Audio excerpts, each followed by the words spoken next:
Sharon పొలములు పూసిన పుష్పమా, అగాధలోయలో దాగిన పద్మమా, ఓ సంగమా ప్రియ సంగమా, ఓ సంగమా ప్రియ సంగమా. దేవునికి స్తోత్రములు.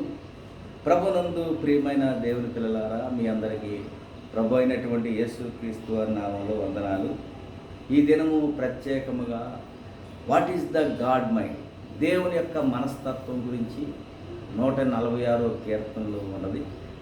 మరి 146వ కీర్తనను ఈ సమయంలో ధ్యానం చేసుకుందాం. యెహోవాను స్తుతించుడి, నా ప్రాణమా యెహోవాను స్తుతించుము. నా జీవిత కాలమంతయు నేను యెహోవాను స్తుతించెదను. నేను బ్రతుకు కాలమంతయు నా దేవుని కీర్తించెదను. చూసారా, భక్తుడైన దావీదు దేవుని స్తుతించుడి, దేవుని స్తుతించుడి, నా ప్రాణమా యెహోవాను స్తుతించుము. Praise the Lord, praise the Lord O my soul. మరి ఎంతకాలం స్తుతించాలి? నా జీవిత కాలమంతయు, everyday.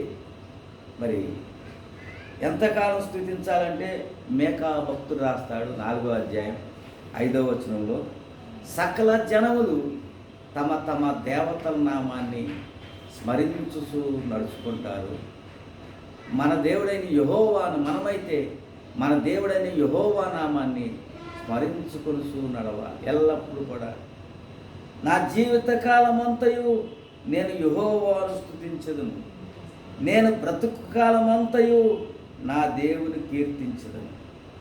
While I live will I praise the Lord, I will sing praises unto my God while I have any being.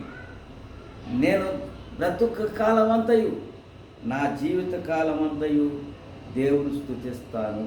చూసారా, సకల జనాలైతే తమ తమ దేవతల నామాన్ని స్మరించుకొని నడుచుకుంటారు, కానీ మనమైతే మన దేవుడైన జీవము గల దేవుని నామాన్ని స్మరించుకొని నడవాలి. దేవునికి స్తోత్రం, దేవునికి స్తోత్రం అని ఆయన నామాన్ని పదే సార్లు ఉచ్చరిస్తే మనకి ఎన్నో మరి మేలు జరుగుతాయి. ఎంతో నిద్రాశక్తుని శక్తులు పారిపోతాయి. మరి ఎందుకు దేవుని స్తుతించాలి? ఎందుకు దేవుని స్తుతించాలంటే రాజుల చేతనైనను నరుల చేతనైనను రక్షణ కలగదు వారిని నమ్ముకొనబడి. ఎందుకంటే వారి ప్రాణము వెడలిపోవును, వారు మంటి పాలగుదురు, వారి సంకల్పములు నాడే నశించును. ఈ భూమి మీద ఉన్నటువంటి ఎవరైనా సరే, వారు స్టేట్కి సంబంధించిన ముఖ్యమంత్రులైన, మరి సెంట్రల్ మరి ఇండియా దేశానికి సంబంధించిన వారైనా, వేరే కంట్రీస్ ఎన్ని కంట్రీస్ వారికి సంబంధించిన వారైనా, మరి వారి చేత రక్షణ కలగదు, నరుల చేత రక్షణ కలగదు, మరి రాజుల చేత రక్షణ కలగదు. మరి వారిని నమ్ముకొనకండి. మరి ఎవరు నమ్ముకోవాలి? Put not your trust in princes nor in the son of man in whom there is no help. ఎవరి చేత కూడా రక్షణ కలగదు. His breath goes forth, he return to his help. In that very day his thoughts perish. ఎవరు ప్రతి ఒక్కరు వారి ప్రాణం వెళ్ళిపోతుంది. రాజులు కానీ నరులు కానీ మరి ఎవరైనా సరే తరతరాల నుంచి, మరి గత ఎన్నో సంవత్సరాల నుంచి ఏ వ్యక్తి కూడా మరి వారిని నమ్ముకొనకండి, వారి ప్రాణం వెడలిపోవును, వారి మంటి పాలవుతారు, వారి సంకల్పములు నాడే నశించును. కాబట్టి వారిని నమ్ముకొనకండి. మరి ఎవరు నమ్ముకోవాలి? ప్రభునందు ప్రియమైన దేవుని బిడ్డలారా, మరి దేవుని యొక్క వాక్యం సెలవిస్తుంది 5వ వచనంలో, ఎవరికి యాకోబు దేవుడు సహాయుడగునో, ఎవడు తన దేవుడైన యెహోవా మీద ఆశ పెట్టుకునో వాడు ధన్యుడు. Happy is he that hath the God of Jacob for his help, whose hope is in the Lord his God. ఎవరైతే యాకోబు దేవుడు, ఎవరికి యాకోబు దేవుడు సహాయుడగునో, ఎవడు తన దేవుడైన యెహోవా మీద ఆశ పెట్టుకొనును వాడు ధన్యుడు.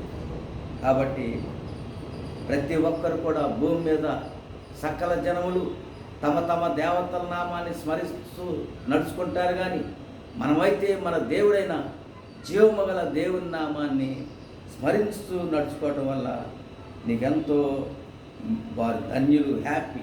ఈ భూమి మీద హ్యాపీ ఏంటంటే, ఆ గొప్ప ఆనందం ఏంటంటే దేవుని నామాన్ని స్మరిస్తూ నడుచుకోవాలి.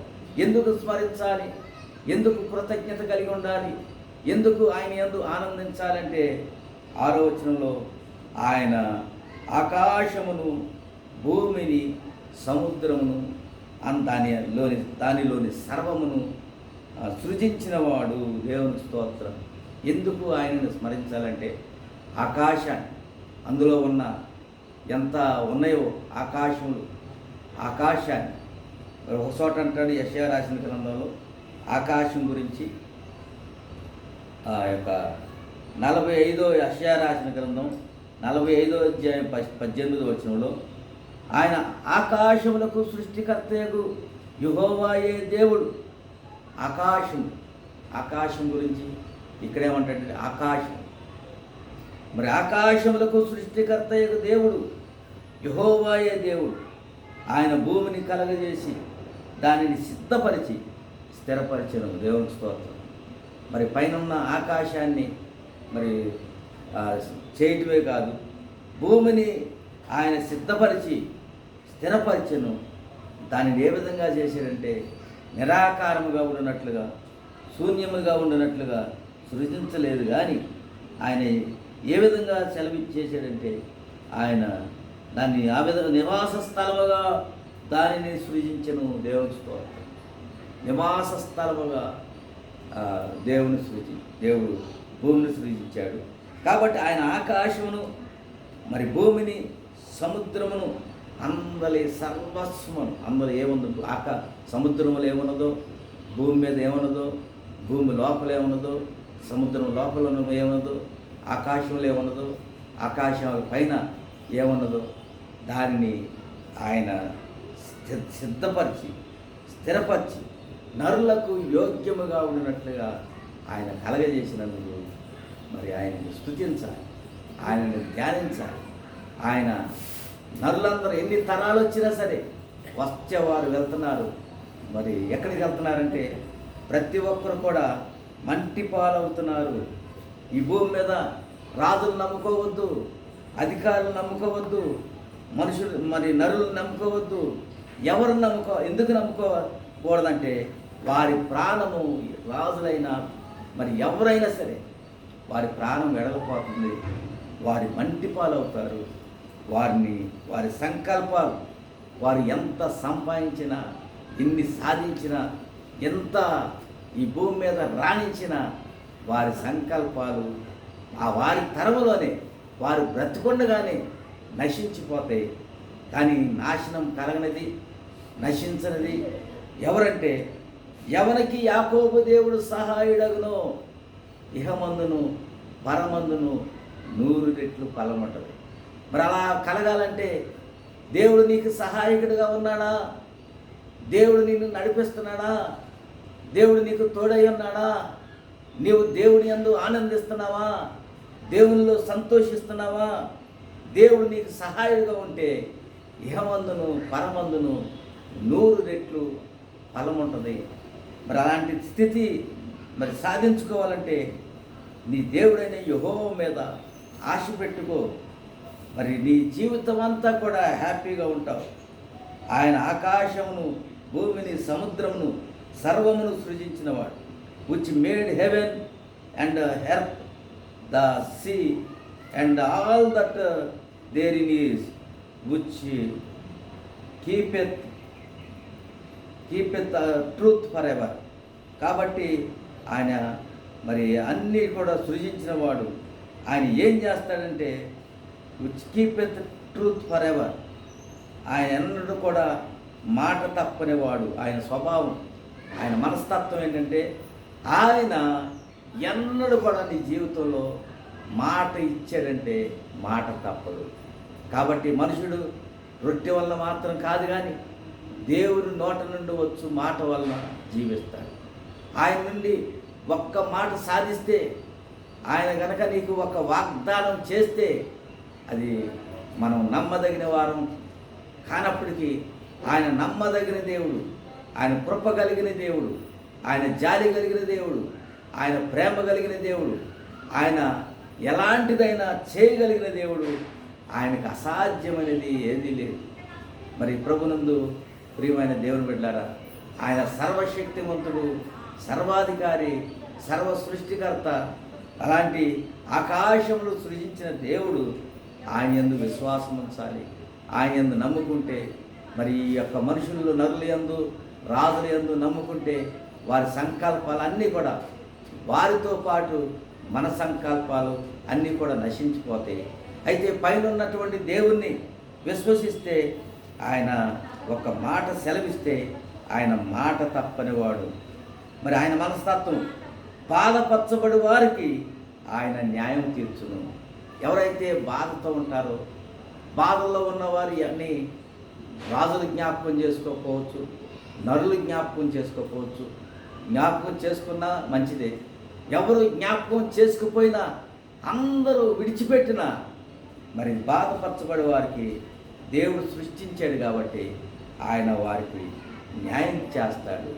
కాబట్టి ఒక స్త్రీ ఒక యజమాని దగ్గరికి వచ్చి నాకు న్యాయం తీర్చమని మాటికి వచ్చినప్పుడు ఆయన ఒకనొక సమయంలో న్యాయం ఈమెకి న్యాయం తీరుస్తానని చెప్పి ఆమెకు న్యాయం తీర్చినట్లుగా చూస్తున్నాం. దేవుని స్తోత్రం. ప్రభునందు ప్రియమైన దేవుని బిడ్డారా, అలాగే మన కృప కలిగిన దేవుడు, మన ప్రేమ కలిగిన దేవుడు మాటికి ఆయన సన్నిధిలో వెళ్ళి ఆయన మీదే ఆధారపడి, ఆయన మీదే విశ్వాసం ఉంచి నువ్వు ఆయన మీదే చూస్తూ గురిని పెట్టి చూడు. ఆయన తప్పనిసరిగా నీ బాధను అర్థం చేసుకుంటాడు. వచ్చి execute judgement for the oppressed. నీకు ఏ బాధ ఉన్నా సరే దేవుని దగ్గర మోకాళ్ళుని దేవుని దగ్గరికి చెప్పుకో.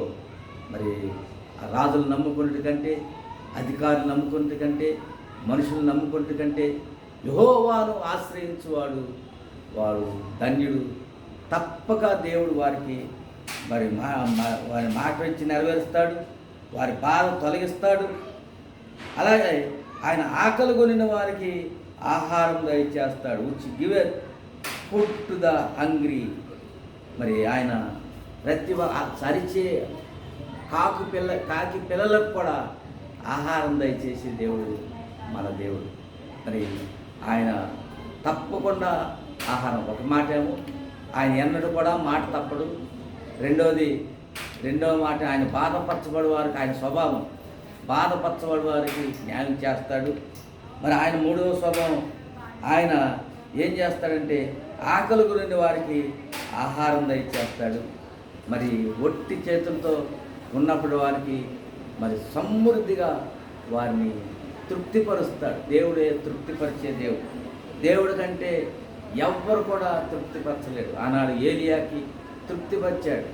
అది యొక్క దేశమంతా కూడా కరువుతో ఉంటే ఆ యొక్క ఏలియాని పట్టుకుని మరి బంధించాలని యెజెబెలు ప్రయత్నం చేస్తుంటే ఏలియా మాత్రం కిద్రోను వాగు దగ్గర మరి చక్కనిగా రాజుల ఆహారం, అహాబు తినే ఆహారాన్ని కాకుల ద్వారా దేవుడు పోషించాడు. కాబట్టి దేవుడు ఏదైనా చేయగలడు. మరి లోకాసు సువార్త 2వ అధ్యాయంలో, అలాగే మరి 1వ యొక్క రాజులు 2వ అధ్యాయంలో కూడా అన్నకు మరి ఏ విధంగా తృప్తిపరిచాడంటే, లోకాసు సువార్త 2వ అధ్యాయంలోనేమో మరియకు తృప్తి వచ్చాడు. మరి 1వ రాజు 2వ అధ్యాయంలోనేమో హన్నను తృప్తిపరిచాడు. కాబట్టి ఎవరినైనా సరే ఆయన తృప్తిపరిచే దేవుడు. యెహోవా బంధింపబడిన వారిని విడిపించును. The Lord looses the prisoners. మరి బంధింపబడిన వారిని దేవుడు విడిపిస్తాడు. Which execute the judgment for the oppressed. ఆయన బాధపరచబడి వారికి న్యాయం తీరుస్తాడు. Which giveth food to the hungry. మరి ఆయన ఆకలి గురిన వారికి ఆహారం దయచేస్తాడు. మరి the Lord looses the prisoners. మరి బంధింపబడిన వారిని విడిపిస్తాడు. మరి అంతేకాదు, మరి 5వదిగా యెహోవా గుడ్డివారు కన్నులు తెరవచ్చేవాడు. యెహోవా కృంగిన వారిని లేవనెత్తువాడు. 6వది యెహోవా నీతిమంతులను ప్రేమించేవాడు.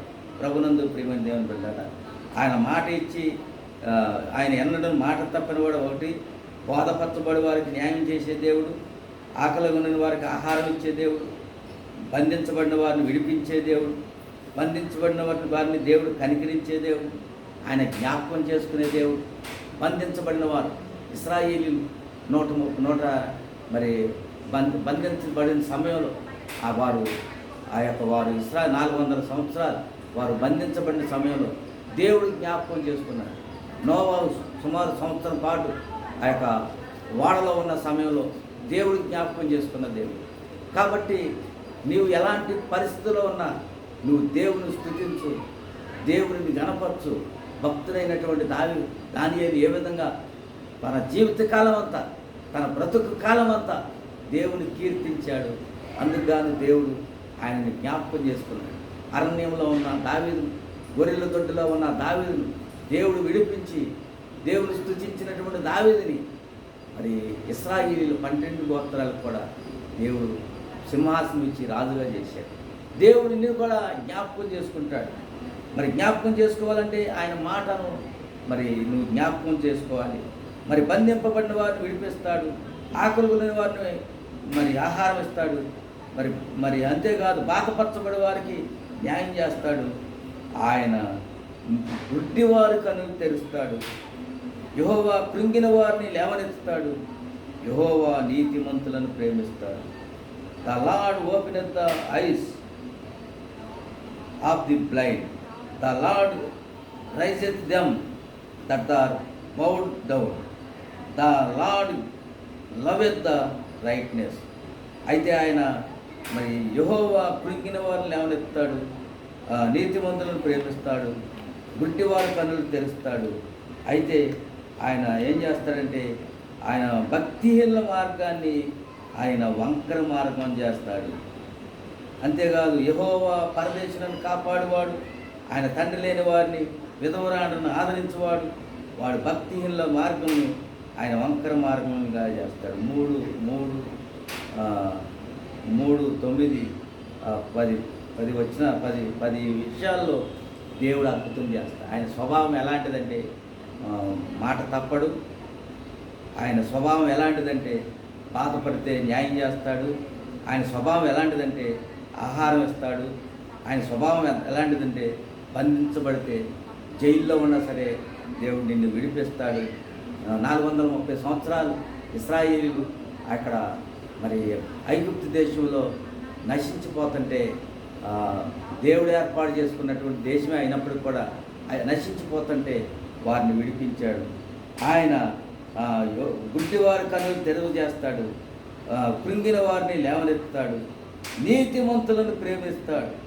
The Lord openeth the eyes of the blind. The Lord raiseth that the blind down.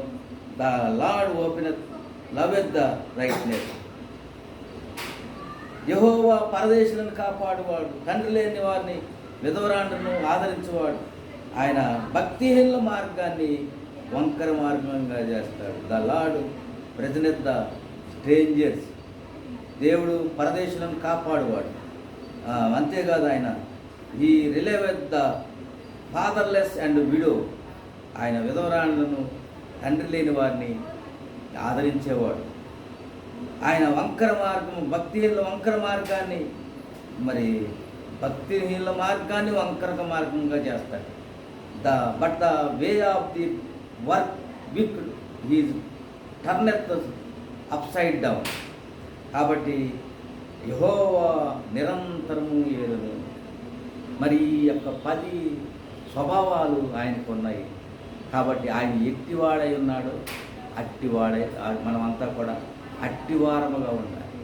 అట్టివారముగా ఉండాలంటే ఈ దేవుని యొక్క 10 వ్యక్తిత్వాన్ని, 10 మనస్తత్వాల్ని, 10 స్వభావాల్ని మనం ధ్యానం చేసి కంఠస్థం చేసినప్పుడు మనమంతా కూడా అలాగే ఉంటాం. అలాగే ఉండడానికి ప్రయత్నం చేస్తే దేవుడు ఇహమందును, ఇహలోకంలో కాదు ఆస్తి పనులని, ఈ భూమి మీదే కాదు పరలోకంలో, ఈ భూమి మీద వారి రాజులు కానీ అధికారులు కానీ మరి వారి ఏ నరుడైనా సరే భూమి మీద పుట్టిన వారందరూ కూడా మంటి పాలవుతారు. వారి సంకల్పాలు, ప్లాన్స్ ఎంత తెలివి ఉన్నా సరే వారి ప్లాన్స్ అన్నీ కూడా నశించిపోతాయి. అయితే జీవము గల దేవుని చేతిలో పడిన ప్రతి ఒక్కరు కూడా ఆయన స్వభావాలు, ఆయన మరియు ఆయన వ్యక్తిత్వాలు, ఆయన మనస్తత్వం మనమంతా కూడా ధ్యానం చేస్తే ఆయన మనల్ని నిరంతరము ఏలుతాడు. సియోను నీ దేవుడు తరములన్నిటిను రాజ్యం చేయను. The Lord shall rule for ever, even thy God O Zion unto all generations praise the Lord, praise the Lord, praise the Lord. మనము దేవుని స్తుతిస్తే మన యొక్క జనరేషన్స్ అన్నీ కూడా దేవుని స్తుతిస్తాయి. మన జనరేషన్స్ మనం గతంలో మన పితరులు దేవుని స్తుతించకపోయినా ఆయన మహాకనికరం చేత మరి పాపములు, అపరాధములు, శాపములు, నీతి న్యాయం లేని జీవితంలో మనల్ని కనికరించి దేవుడు మన అపరాధాలని, పాపాలని మరి వారి చేత సాపవలసిన వారమై ఉండగా అపరాధముల చేతను పాపముల చేతను చచ్చిన మనలను క్రీస్తులో మనం బ్రతికించాడు. ఎవడైనా నువ్వు క్రీస్తు నందు నీడల వాడు నూతన సృష్టి. కాబట్టి ఈ 10 కూడా మనమంతా దేవుని అన్నంత మనస్తత్వాలు ధ్యానించాలి. మరొకసారి జ్ఞాపకం చేసుకుంటున్నాం దేవుని యొక్క మనస్తత్వాలు. మరి ఏమిటి దేవుని యొక్క మనస్తత్వాలు అంటే దేవుని యొక్క వాక్యం సెలవిస్తుంది, ఆయన ఎన్నడూ కూడా మాట తప్పడు. కాబట్టి మనం కూడా ప్రయత్నం చేయాలి. ఎన్నడూ కూడా మరి అవునంటే అవును, కాదంటే కాదు, అంతకు మించి దుష్ట సంబంధి. కాబట్టి ఒక మాట మనం ఇచ్చామంటే ఆ మాట ప్రకారం నిలబడగలిగితేనే ఇవ్వాలి. కాబట్టి మరి మోసపోకుడి, దేవుడు వెక్కిరించబడడు. నీవు ఏమి విత్తుతావో అదే కోస్తావు. దేవుడి సన్నిధిలో మాట ఇచ్చినప్పుడు మరి ఆ మాట నెరవేర్చలేకపోతే దేవుని యొక్క మనస్తత్వం కాదు. మీరు మీ తండ్రి యొక్క అపవాది సంబంధులు, మీ తండ్రి యొక్క దురాశలు నెరవేర్చగలుగుతున్నారు. వాడు నరహంతకుడు, అబద్ధికుడు, వాడు మొదటి నుంచి కూడా సత్యమందు నిలిచినవాడు కాడు. వాడు సత్యము మరి నిలిచినవాడు కాడు. కాబట్టి యోహాను సువార్త 8వ అధ్యాయం 44వ వచనం, మన మాట అవునంటే అవును, కాదంటే కాదు అని ఉండాలి. కానీ మొదట మాట ఇచ్చి మళ్ళా కొన్ని సంవత్సరాల తర్వాత కాదు అనేవాడు కాదు. దేవుడు ఆకాశం నుంచి వర్షాన్ని కురిపించి మరి హిమాన్ని కురిపించి మరి తీసుకోడు ఆయన మళ్ళా అదే విధంగా ఆయన మళ్ళీ రిటర్న్ తీసుకునేవాడు కాదు. ఆయన దేవుని పిల్లలమైన మనము కూడా మనం మాట ఇచ్చినప్పుడు దానిని నెరవేర్చాలి. ఒకటి. రెండోది, బాధపరచబడి వారికి ఆయన న్యాయం చేయదు. మరి కాబట్టి మనం కూడా మన జీవితాల్లో మన ద్వారా ఎవరైనా బాధపడితే వారికి న్యాయం చేయాలి. మరి మనం ఎవరినైనా మోసం చేస్తే వారికి న్యాయం చేయాలి. దేవుని మనస్తత్వం ఎవరైనా బాధపడితే వాళ్ళకి న్యాయం చేస్తారు. మన మనస్తత్వం కూడా ఏముండాలంటే మన విషయంలో ఎవరైనా బాధపడితే వారికి న్యాయం చేయాలి. మూడవదిగా ఆయన మనస్సు ఆకలి కొనిన వారికి ఆహారం దయచేస్తాడు. మరి మన ఇంటికి శత్రువు వచ్చినా సరే మనం ఆహారం పెట్టాలి. కాబట్టి ఆకలి కొనిన వారికి ఆహారం దయచేసి దేవుడు మన దేవుడు. కాబట్టి మనం కూడా ఆహారం మరి కలిగిన వారికి భోజనం పెట్టాలి. ఆహారం లేని వారికి ఆకలి కొనిన వారికి మరి ఆహారం పెట్టాలి. కాబట్టి 4వదిగా యెహోవా బంధింపబడిన వారిని విడుదల చేయాలి. మనం కూడా మరి బంధించబడిన వారికి మరి వారిని క్షమించాలి, వారిని విడుదల చేయాలి. మరి 5వదిగా గుడ్డివారు కన్నులు తెరవచ్చేయాలి. గుడ్డివాళ్ళు ఒక సమయంలో దేవుడు నాతో సేవలోకి రాకముందు ఒక వాగ్దానం ఇచ్చాడు. 42వ యెషయాలో దేవుడు ఒక వాగ్దానం ఇచ్చాడు. 6వ వచనం అనుకుంటా. యెషయా రాసిన గ్రంథం 6-7 వచనాల్లో ఉన్నటువంటి వాగ్దానాన్ని దేవుడు నన్ను ఎందుకు ఏర్పాటు చేసుకున్నాడంటే, గుడ్డివారి కన్నులు తెరచుటకును, బంధింపబడిన వారిని విడిపించుటకు, చెరసాలలో నుండి వెలుపలికి తెచ్చుటకును, చీకట్లో నివసించు వారిని బందీ గృహంలో నుండి వెలుపలికి తెచ్చుటకును ఎందుకు ఏర్పాటు చేసుకున్నాడంటే దేవుడు నాతో చెప్పాడు. బంధింపబడిన వారిని చెరసాలలో నుండి వెలుపలికి తెచ్చుటకును, సాతాను సంఖ్యల చేత, కట్ల చేత, ఆత్మ సంబంధమైన ప్రతి ఆశీర్వాదం పొందకుండా, ప్రతి ఒక్క ఆనందాన్ని పొందకుండా ఎవరైతే బంధించబడ్డారో వారిని విడిపించడానికి, ఎవరైతే బంధించబడి చెరసాలలో ఉన్నారో వారిని విడిపించడానికి, వెలుపలికి తేవడానికి నేను నిన్ను ఏర్పాటు చేసుకున్నాను.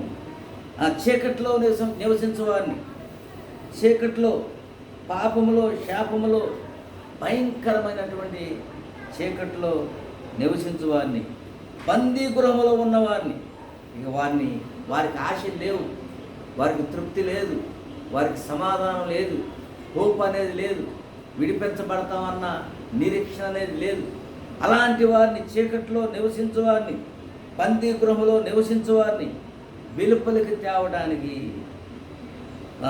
ఇక్కడేమో అక్కడ కూడా చెరసాలలో నుంచి వెలుపలికి తేవడానికి, ఇక్కడ బందీ గృహంలో నుండి, చీకట్లో నుండి మరి విడిపించడానికి యెహోవానగు నేనే నీతి విషయంలో నిన్ను పిలిచి, దేవుడు అంటాడు, నీతి విషయంలో నిన్ను పిలిచి నీ చేయి పట్టుకొని ఉన్నాను. ఆయన చేయి పట్టుకోకపోతే మనం కూడా బందీ గృహంలోకి వెళ్ళిపోతాం.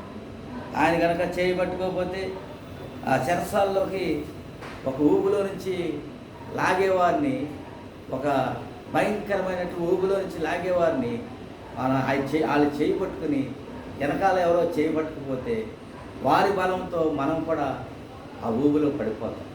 కాబట్టి ఆ దేవుడు ఊబులో పడకుండా దేవుడు మనకు తోడుగా ఉండి అనుక్షణం ఆయన మరి అన్ని విషయాల్లో మనకు సహాయం చేస్తే తప్ప ఈరోజు వరకు మనం మరి నిలబడి ఉన్నాము, తృప్తిపరచబడుతున్నాము, ఆనందపరచబడుతున్నాం. కాబట్టి ప్రభునందు బైబిల్ వాక్యంలో ఒక మాట ఉంది. ఒక స్నేహితుడు ఉన్నాడు. ఆ స్నేహితుడింటికి ఇంకో స్నేహితుడింటికి వెళ్ళాడు. ఇంకో స్నేహితుడు వెళ్ళి అర్ధరాత్రి కాల సమయంలో మరి తలుపు కొట్టి, అయ్యా నేను దూరదేశం నుంచి వచ్చాను, మరి నాకు తినడానికి ఆహారం కావాలని అడిగినప్పుడు మరి ఆ స్నేహితుడు ఏమంటాడు, అర్ధరాత్రి వచ్చావు కాబట్టి నేను పెట్టలేను, నా దగ్గర లేదు, నా భార్య నేను కొడుకుని ఉన్నాం, కాబట్టి పిల్లలు కొడుకుని ఉన్నారు, కాబట్టి నన్ను డిస్టర్బెన్స్ చేయవద్దు అన్నా.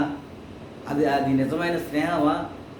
మరి ఎవరైతే స్నేహితుడు వచ్చాడని మరి ఇంకొక స్నేహితుడి ఇంటికి వెళ్ళి, నా దూరదేశం నుంచి నాకు స్నేహితుడు అప్పుడు వచ్చాడు, అతనికి ఆహారం కావాలి, మరి కొన్ని పదార్థాలు కావాలని మరి స్నేహితుడిని అడిగి తెచ్చుకొని ఆ స్నేహితుడిని తృప్తిపరిచి సంతోషపరిస్తే మరి చక్కగా దీవించి నిద్రపోతాడు.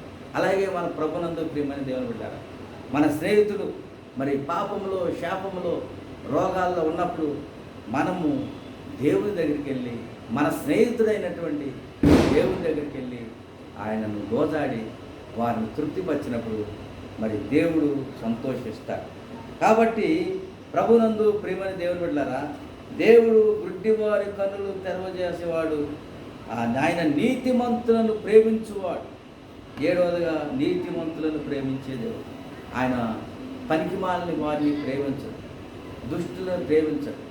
కాబట్టి నీతిగా నువ్వు ఉంటే, అందుకే మత్తయి మత్తయి 3:6-33లో ఏమన్నాడంటే, నా నీతిని నా రాజ్యాన్ని మొదట వెతుకు, మీకు కావాల్సినవన్నీ ఇస్తాను.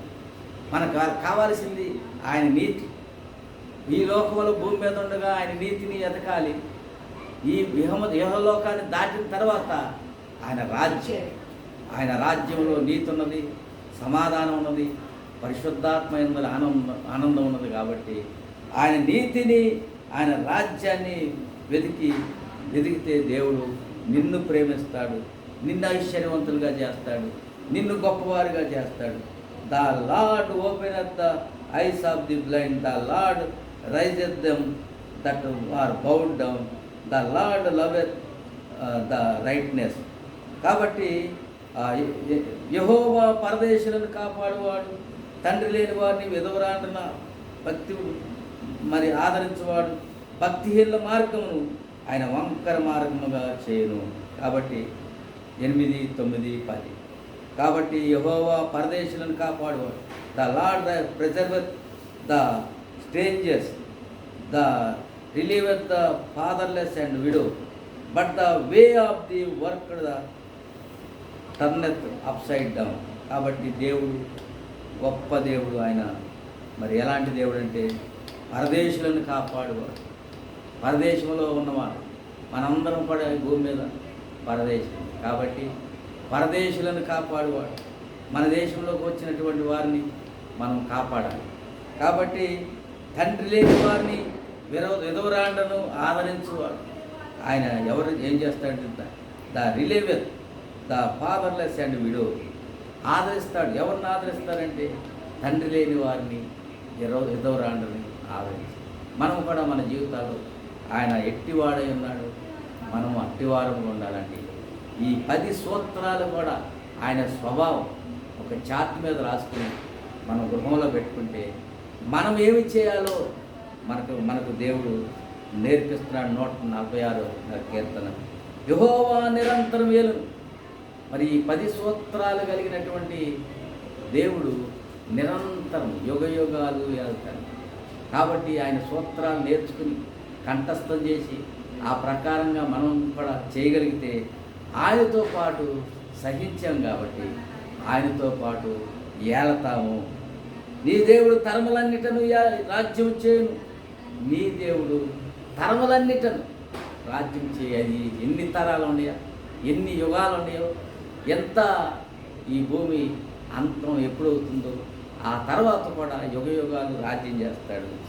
ఆయన అడుగు జాడల్లో ఆయన మనస్తత్వాన్ని కంఠస్థం చేసి ఆ విధంగా మనం కూడా నడిచిన ఎడల ఆయనతో పాటు మనం కూడా వెళ్తాం.